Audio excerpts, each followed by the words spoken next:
very clear that Coda is absolutely obsessed by Homer, and when he saw his chance, he took it. There's 2 big puncture wounds here, but also he's had a few little goes here trying to get his teeth to grip into the shell. Oh, well, I nearly threw up, to tell you the truth. I didn't know where to go, where to run or who to ring But we decided to ring Bondi Vet. No, don't beg. It demeans you. It's not a good look, Coda. If that tooth has gone right through, that goes straight into his lungs. My biggest concern is really twofold. How much damage have Coda's jaws done to Homer's internal organs? And then infection. A dog's teeth carry a lot of bacteria. If they've been forced in underneath that shell, we could be looking at a really serious problem here. Goodness me. That's definitely a broken jaw. It's just crunching under my fingers. This just looks absolutely horrendous. I mean, this little cat's skull has been crushed by a car. I think she's got broken jaw. I think there appears to be fractures possibly around her eye as well. Her whole head has basically been squashed. When you need a urine test after the race, you can't just walk over to the horse and say, hey, pee in the jar. So you need to whistle. Surprisingly, racehorses are trained from an early age to urinate in response to the sound of whistling. So the testing can be carried out efficiently. That's probably enough. I've got no doubt that if I was to do nothing here, then Sparkles would develop a major infection. And horses, they're very sensitive to infections and they can kill them. Zig, come on. So the whole idea here is to make Zig a little bit jealous of the food going on here, so he's going to come down a bit closer for us. Hopefully, yes. He's looking down to almost taste it. I think he really wants it. Wilma obviously had no luck with her mum being hit by a car, but her luck's changed pretty quickly. Kathy's going to be a pretty good adopted mum. And you're expecting? No, we have... So don't... I know. We have another... It's dangerous to just assume a woman's pregnant, and this is exactly why. Yeah. Well, I didn't expect that. How are you? Good, how are things? Not too bad, I'm Chris. Yep, Chris, how are you? I'm Mike. Hey Mike, how are you? Wife Jane. Jane. Hey Jane, how you going? Now, is that her up there? That's her over there, yeah. Has she been pushing it all? She's been straining a little bit? Yeah, a little bit, yeah. She was a bit agitated earlier this morning. There is so much food around, everything's so green. The cows are getting fat. When they get fat, the calves are big, and they just seem to lose the ability to really push these massive calves out. The poodle was having a haircut when she suddenly started bleeding into her skin. They just said quickly get her to the bed. I can come through now. She's never had anything like this before. No. No? Red welts started appearing on Pearl's underbelly and are now engulfing her whole body. And what that dark discoloration is where some blood vessels are burst, and we're actually getting blood seeping in through the skin there. So it's quite an abnormal reaction. My theory is that the bleeding we're seeing into her skin is just the very start of it. If she's hemorrhaging internally, then within minutes she could bleed out and just die from blood loss. It's okay, Pearly. As a vet, you're always taught that when you see those hemorrhages appearing in the skin, think about one condition, DIC, disseminated intravascular coagulation. It's incredibly serious. The whole circulation essentially becomes like jelly. It's like someone throws a handful of jelly crystals in there and the whole blood just starts to set. Lisa is taking Zoe out to the treatment room to give her pain relief and to find out just how bad the fracture is. Oh, See that? that's crunchy. The bone shard is actually punctured through the skin, so it's not the kind of fracture we like to deal with because it means that that bone is exposed to infection and bugs stop fractures from healing. And I guess if we don't treat this aggressively, she could lose that leg. All right, she's definitely got some weakness there. You can see she's propping out, just trying to support herself. Yeah, have you got what you pulled off her? There are 3 different types of ticks that attack animals. The most dangerous is the paralysis tick that injects toxin straight into the bloodstream. The hallmark of a paralysis tick is the fact they have 2 lighter coloured legs that are shorter, which are the middle pair, and you can see these ones are lighter coloured and they're shorter. So it is a paralysis tick.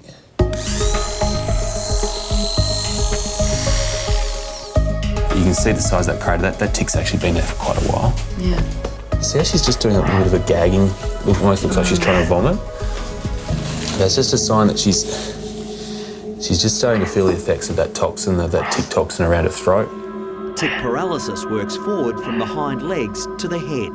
It's now reached Luku's chest, putting her in the danger zone. So what do we know about it? Well, we know it's been an ongoing problem and it flares up, but no one has been able to catch it. I'm used to getting calls from Tim about all sorts of things. Today, it's an emu with a sore leg. Dorothy has been limping for weeks, and her owner Jenny is desperate for a solution. Although she's tame, I can't catch her and hold her foot. So I emailed the boys, because they've helped me before, and just said, what do you think I should do? And they said, do you mind if we bring the Bondi Vet? So I said, oh, that'd be great. It's not supposed to be like that, is it? That swollen bit underneath. No, I mean, you can see around the base of the leg there, almost her ankle joint. It's so much thicker on that right side. There's a very strange sound coming from the waiting room. Josh has named the noisy cocky Kettle for obvious reasons. Josh. G'day, Chris. How are you? Yeah, good, mate. So I've got this little cocky who's pretty glad to see you too. He doesn't look too glad to see me. Look at him. No.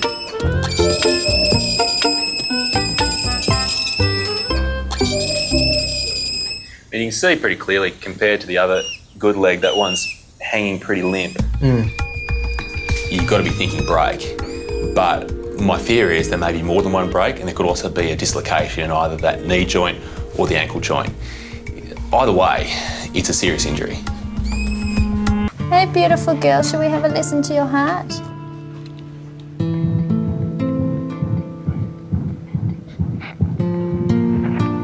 She's got a really loud murmur. It's okay, Bubby. Emergency vet Lisa Chimes immediately takes Olivia for an ultrasound to confirm her diagnosis. We grade these murmurs out of 6, and she's got a murmur that's a grade 6 out of 6, so that's the highest. What's her name? Bluebell. Bluebell. Oh, no, Bluebell. Bluebell, yeah, she's a doctor from here. Yeah, that's right. Aww. Bluebell is just 2 years old and a regular patient at the clinic. What happened? Well, just basically someone knocked on the door and said that they found her on the road, and did I know who she was? And yeah, she's my neighbour's cat. She's got some cuts inside her mouth and obviously some pretty deep bruising around the side of her gums there. We found the last cat that they had, and that had been killed on the road. So, yeah, I don't know why. It's outside our house. Okay, I just get a little bit worried when you see them panting like that. There's every chance she may have actually got some sort of trauma to her chest as well, and that may explain why she's having trouble breathing. What I'm trying to do is just trying to stabilise her and just stop that panting. Because if she can just get more oxygen around her body, then we'd buy ourselves so much more time. Sore, mate? At SASH, 4-month-old trainee police puppy Ken is in agony. I knew something was wrong because I'm on night work at the moment, and he didn't bother me, he didn't wake me up. I went out to see why he was so quiet, and I noticed a large lump on the side of his jaw. This is probably as close to a police dog's mouth as I'll ever get.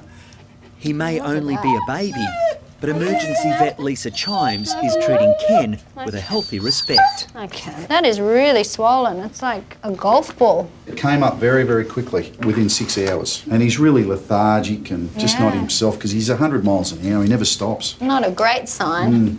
So let's just check you out. I'm a puppy tragic, I am. Yeah, I've been in the dog unit for nearly 25 years, and in that period of time I probably would have had over 100 pups at home. You get very attached to them, and it breaks your heart when you see things like that. Yeah. So he has got a fever. His temperature's 39.7, so upper normal for him I'd say would be 39 max. Yeah. So that would explain why he's really not feeling very well at all. Yeah. You've been a bit nosy, were you? It's been 2 years since Chris helped Robert into the world. Today, the little terrier's in trouble after taking on a couple of aggressive Afghan hounds. That's not his whole pad, is it? No, it's just the end of the Band-Aid. When I say that Robert's been taking on Afghan hounds, which are 10 times his size, he was taking them on through a gap in a garage door this wide. Brave? I don't know. I doubt it. The nail has actually been lost. So he's ripped out his toenail. Ooh. Yeah, which would be really sore. Yeah. So it's a broken toenail. It's incredibly painful, but the reality is it's not going to kill him. And let's face it, the toughest moment of Robert's life came right at the beginning.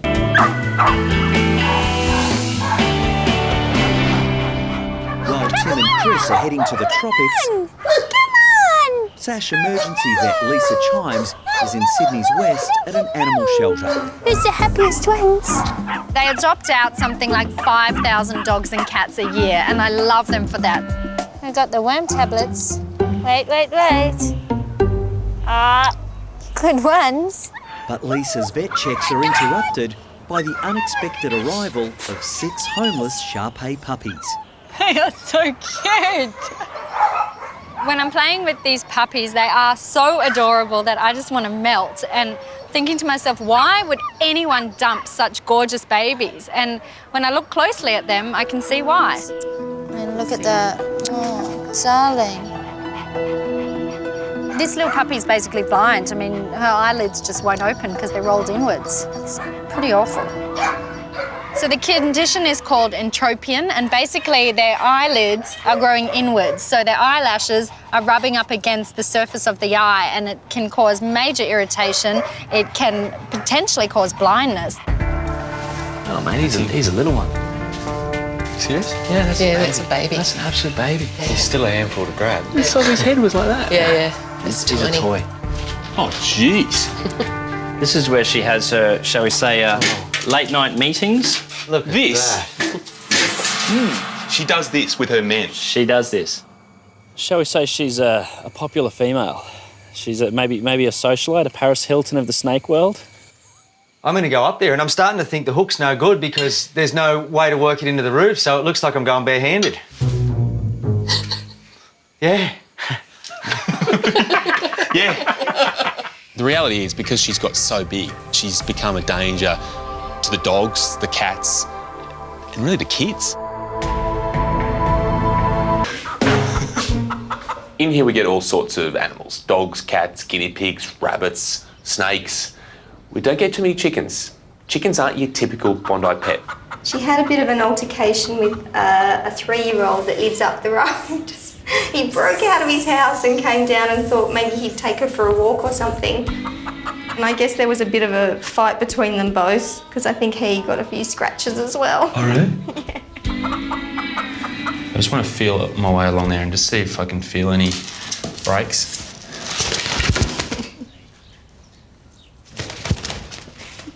Just trying to keep it cool. Very nice. A bit more, thank you. Yeah. The really encouraging thing for me right now is the fact she is actually willing to use those wings. She's really flapping them around. So what I'd be suspicious of is that perhaps her shoulders are working fine, but if she has a problem, it may be lower down in the wing. Yeah. Any fracture in a bird's wing is always quite serious. Yeah. Because those wings move around a lot, so it's hard to actually stabilise a fracture. So I guess just prepare yourself that it might be difficult to fix this. That's some serious bleeding from her rectum. All right, we just need to do a blood count and make sure how anemic she is. Check if she needs a transfusion. All right, baby. Good girl. You put her under serious interrogation so far? Well, no, she refused to be electronically interviewed, so obviously she's executed her right to silence and not say anything. Going on her teeth, she hasn't started losing her baby teeth yet, so she's probably only about 12 weeks. Yeah, I thought she was pretty young. Yeah. Too young to be hanging out in the grass, huh? She does feel quite warm. So you said she has been shivering, she has been shaking. We've offered her water, but she hasn't really had anything to drink. But she has been shivering the whole time. Yeah, which is strange because she's actually really hot. The worrying thing for me straight away is the fact it's a 30-degree day outside. It must have been at least 40 inside this bag, yet this little puppy is shivering. You know there's a bowl full of it there. When they're that young, they have this really poor ability to keep their own body temperature in the normal range. They overheat very quickly and they get cold very quickly. So for her to go through this today, it's really going to push her to the limits. And what injuries have you noticed on him? Well, his leg. We were going to the park, going along Darley Road, and there was a street cleaner on the footpath. He got really spooked. Then he just moved backwards and slipped his collar straight onto the road, got clipped by a car. So once he was hit, he scurried off and just disappeared. 100 miles an hour. Yeah. It was unbelievable. It happened so quickly. It was 2 hours before a search party found Tigger hiding terrified in bushes. And it was such a relief because, you know, I hadn't been able to breathe. I can't believe that someone who get hurt could run like that. It's almost tragic, but in that awful moment, Tigger's ultimately run away from the one person that was there to help him, which is Bernadette. She doesn't even have a pupil, it's just slammed shut. And on top of that, I can just get a hint behind there of the cataract. She's really scared. I was hoping we wouldn't see such a bad cataract, but it's blinding her. So the only option is to surgically take it out. There? Is that one? It's a nipple. Oh, sorry, Alps. He's got 4 of those on either side. If they were ticks, we were all in a lot of trouble. I've had people convinced that lumps, that cysts, that even pimples are ticks. Nipples, though, yeah, that's a first. This one, it's certainly been a paralysis tick because I can see that its mouth is actually still in there, that little spike. And that little reaction he's got around the area is his body trying to send antibodies out to try to get rid of the tick. Okay. So that's obviously been a decent sized one there. Penny's feeling guilty she didn't bring Albert to Chris earlier. Yeah, I've been feeling really angry at myself all day, so I just hope he's all right. What I wouldn't mind doing now is actually putting him on the ground and seeing how he walks around, because the way the tick toxin works, it hits him in the back legs first, and then it starts to work its way up the body and affect the breathing. Look, he looks okay, but what I wouldn't mind doing is actually keeping him in. Okay. And let's just watch him, let's let him cool down, let's let him rest and just see how he looks then. Because if he suddenly starts to worsen, then he could get bad quickly. Really quickly, because of the pug things. Yeah. Rightio. Come on, let's go. What the hell is that? This is a little something that's been growing for a bit over a year, I think. A year? Yeah. How can you... Well, you know, it started off a little small and then just kind of escalated a lot. And suddenly, since it's got a lot bigger recently, the weight of it's gotten a lot bigger, yeah. You can see the sheer volume. I'm trying to be serious and maintain my professional integrity, and all the while I'm just thinking, well, look at that thing. What is it? It is like a Chihuahua speedball, isn't it? It really is. You could start your own Chihuahua gym and sit there just going whack, whack, whack, whack, whack, whack, whack, whack. It is almost comical, but it could have a very serious side to it.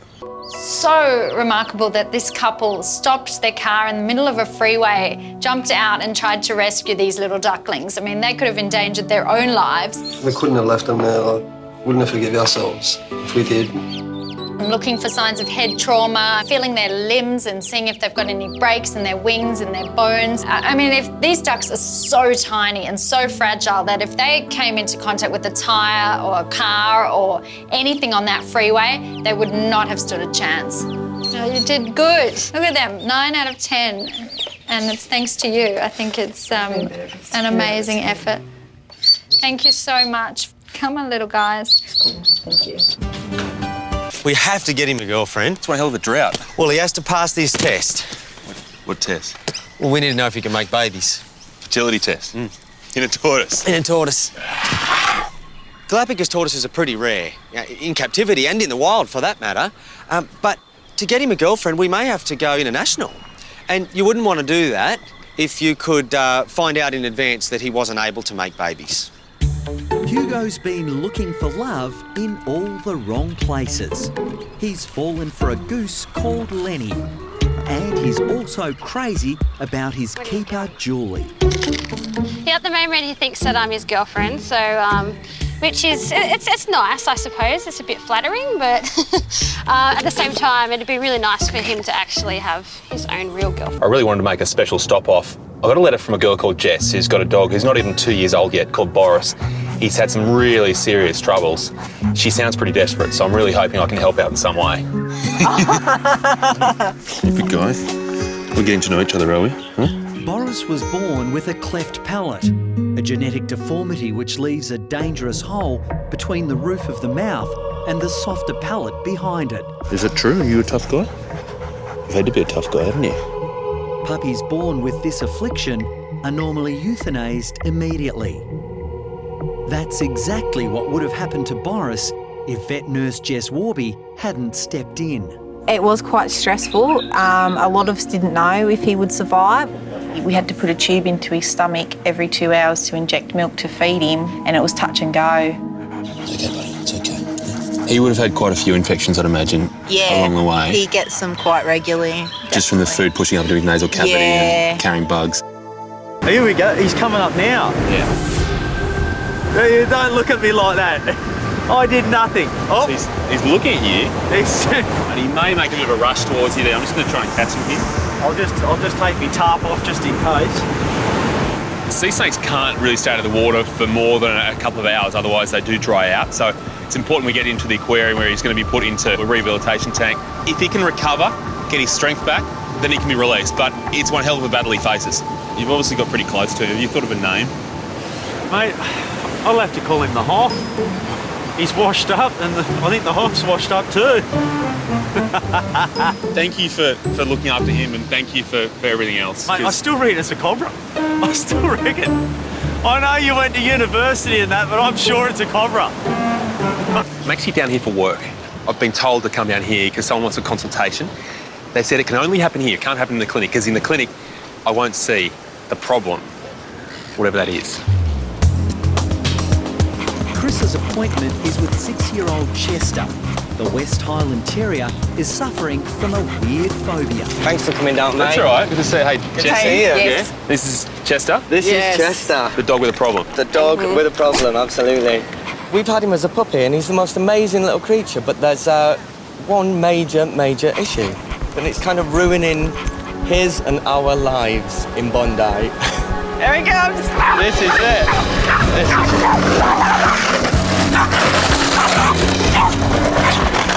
Wow. Oh. There lies his issue. That's it. Issue. Yeah. Skateboarders. Suddenly, this cute little dog has become a monster. He's coming within inches of grabbing those guys' legs and biting them. And the look on his face just says, if I get you, I'm going to tear you to pieces. Who rides skateboards? Kids. Kids, exactly. Yeah, so he's aggressive towards kids. Exactly.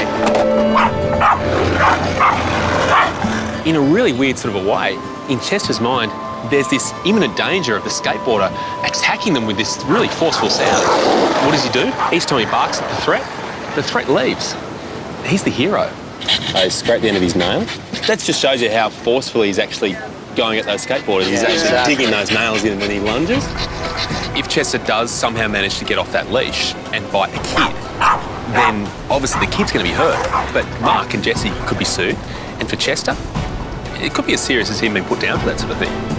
It's a situation that needs a solution. I hope I've got it. Come on. The hot summer's day has taken a terrible toll on 4-year-old Titch. It's about 35 degrees today. Titchy's been outside. She's really overweight. She's really hot. She's got heat stroke. Her airways are closing over. She's going blue, which means she's not getting enough oxygen around her body. We're trying to give her some oxygen with a mask, but it's making her panic even more. Okay. No, darling. Once we've got an IV catheter in, we can give her some sedation. She's got a tube in to help her breathe and help her actually get air in there. We'll get some wet towels as well, please. A dog's normal body temperature should be no higher than 39. Hers is 41.8, so her brain is cooking. At reception, owner Janice and her daughter Lena are desperate for news about their cherished pet. You can't find Mum without Titch. If Mum goes up, even just to go letterbox, Titch is there carrying her dog bone. I mean, she follows me everywhere. Yeah. And it's strange just, for her to be here. It's very stressful. Yeah. I just hope that she pulls through tonight. to put her on 100 mils an hour. Her body temperature is so high that it can cause all her organs to shut down. The top priority now is getting her temperature down, but if we drop it too suddenly, then that can cause her to crash. So what you need to do is get some idiot to come in here and get samples from inside the mouths. Yeah. To sort of see what the bacteria are in those bites. Yeah. Who's the idiot, Tim? Well, it's you today. Yeah. There's our boy. Come on. He's a pretty big unit. Keep coming. Come on. There's no easing into it. First up, it's one of the biggest gators in the park. That's it. Now come. With one of the biggest sets of teeth in the park. That's it. Got it. 1, 2, 3. Timmy, he's got a rope to stop him from going any further back. What's stopping him from coming further forward? Yeah, well, not a lot. It's a bit of a false sense of security, isn't it? I love it each time we call him up because I never quite know if he's scared or if he's loving it, and I think he's loving it. Right, I reckon I've got enough there. Whoa! Could have been your finger, Chris. Ah! Hey, we'd have the right antibiotics for it. Yep, this is definitely it. Drop. Girl. I spend a lot of time telling people that being a vet isn't about cute puppies. Today it is.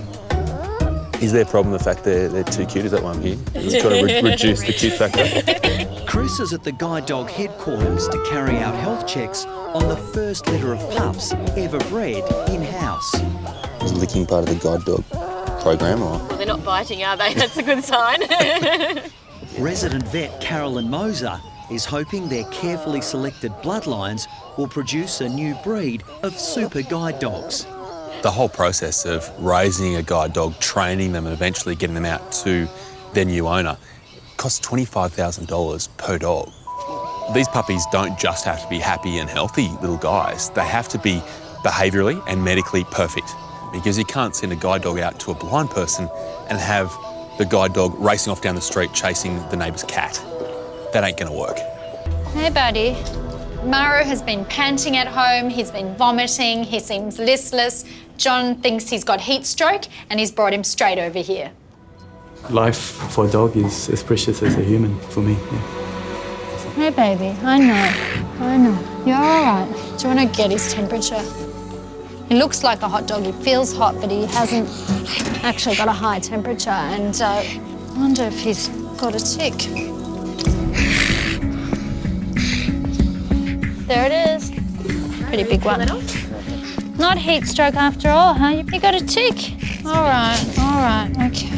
Lisa is now hoping time in the oxygen chamber will help stabilise the distressed Pomeranian. So the most important thing now is that we give him some sedation and some oxygen and let him settle down, because with tick paralysis, stress is one of the things that can actually make them get a lot worse very quickly. Come on down, Chris. Hey there, come on. The keepers were feeding her one evening and noticed that she was very tentative about chewing on a particular side, and got her to open her mouth, and there, bingo, fractured straight through. Hey, can you wrap it up and say, The problem with Soraya's tooth is that when it's cracked through, it's exposed the pulp of the tooth, but also the nerve. So any time anything touches that tooth, it'd be excruciating for Soraya. So what she needs is 2 words that send a shiver down anyone's spine: a root canal. I've done plenty of dentals on cats, but never on a really, really big cat with really, really big teeth. So it's going to be a really, really big challenge. When you remember that this is the first time ever assistance dog puppies have been born inside a prison, it's a pretty special night. And for me as an ambassador, it's one that I was never going to miss. This is Brielle? This is Brielle. And she's just been panting like this? Panting, yep. No straining? Only pushing the pup out, yep. Prison inmate Jodie's been Brielle's carer for the past 4 months and delivered the first puppy on her own. I knew something was going to happen. She gave me a look of help. Help me, please. I just patted her and let her know that I will be here for her the whole way through. Little Ariel has fallen off a scratching post, which doesn't sound very high at all, but to a kitten that's only 300 grams, falling from half a metre is enough to cause massive head trauma. She's got soft little bones, and I'm really worried that her brain has taken a massive knock. Oh dear, you don't look very good at all, baby. What was her temperature? 34.8. Okay, she's freezing. Tiny, tiny little veins. Lisa will now give the kitten IV fluids and use a heat mat to try to raise her temperature. The problem is, just by looking at her, we can't really tell if it's brain damage or if all of this is just a sign of her being in shock. Okay, so you found him just around here, did you? Just in front of the car. Yeah. A couple of guys next door. Found him slipping across the road. Mate Simon and Ashton managed to catch the snake after discovering it on the road. I was driving past and I thought someone was playing a practical joke on the road here with a big rubber snake. So I did a U-turn and came back, and it raised its little head and had a little bit of a hiss, and we went, that's definitely a snake and we'd better call someone who's got more of an idea than what we do. Not gonna lie to you, I'm a little bit out of the comfort zone. Jeez, look at that.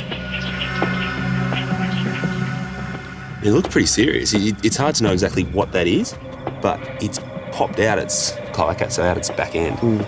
And I mean, it could be anything from a bit of intestine to its penis, even a testicle or a kidney. But that shouldn't be there. The best thing to do is probably to get him back to the vets and give him a full check over and just see what's actually going on with it. The encouraging thing for me right now is just how active he is. He's certainly wriggling around, but each time he does that, he produces more lactic acid, and for a reptile, lactic acid is the enemy. He gets mangoes in the mango season. People bring down hay for him. He gets molasses, loves bread. We've just been concerned about this horn that's growing sideways into his head. His horns have been cut before, but now one of them is regrowing and actually growing into his skull. Not nice for him, and I think eventually it's going to cause him a lot of grief. Yeah, you bet. Yeah, I mean, if so- it isn't already. Yeah, probably giving him headaches and stuff now. Yeah. Kiss me on the I neck. think he's in love. Never had a ball so quickly attracted. You know what that means? He's attracted to you? Yeah. Yeah, I know. So when he does it, he gets right up there. It's called flaming, and he's trying to put the pheromones into the back of his nostrils, and it means that he wants to breed with me. I'll shake your hand, but I've got my hands full at the moment. I can see that. It's great that you're here because we really can do with some extra help. When everyone imagines the Great Barrier Reef up here, they think of this really fertile area that's full of coral and surely full of food. But for turtles, after Cyclone Yasi came through, all that seagrass that turtles normally eat got covered in silt. It's died off, and for turtles, there's no food anymore. Survival for these turtles depends on rehabilitation centres like this one, which is funded entirely by donations.